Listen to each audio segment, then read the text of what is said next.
A few moments later, 2,000 years later, one eternity later.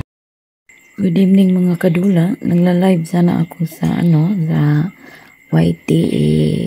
Wala namang tumingin kaya nag-in-live na lang ako at nagpadidi na lang ako sa anak ko. Kasi andun ako mga isang oras. Wala namang pumasok kaya nag-in-live na lang ako.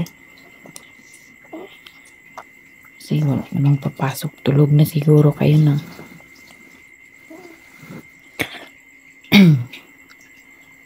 Tulog na kayong lahat.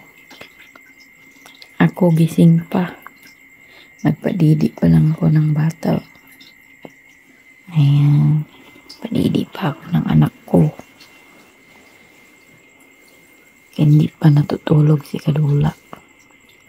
Kasi nga, bago lang natulog yung panganay ko eh. Ngayon na kasi hindi siya natutulog kaya maraming nagpiin sa akin kung magla-live ba ako. Hindi ako sumagot kasi nga hindi pa natulog yung panganay ko eh. Hinihintay ko pa siyang matulog. Kailangan kasi matulog siya bago ako mag-live. Kasi kapag magla-live ako at gising pa siya, nako, mag-iingay lang yun. Tsaka bawal pa naman sa live na may batang maingay. Kaya hinihintay ko talaga siya matulog. Pag ganitong oras kasi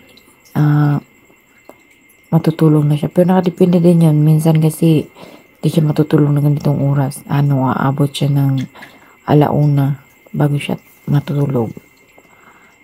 Ngayon maaga-aga siya natulog kasi hindi man siya nakatulog kanina.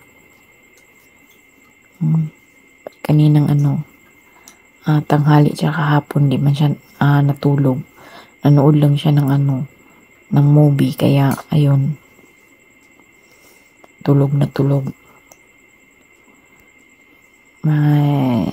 Wala naman kayo doon kaya I think mahimbing na yung tulog nyo ngayon. Good night sa lahat ng mga kadula, sa lahat ng mga followers at viewers. Good night sa inyong lahat. I love you all.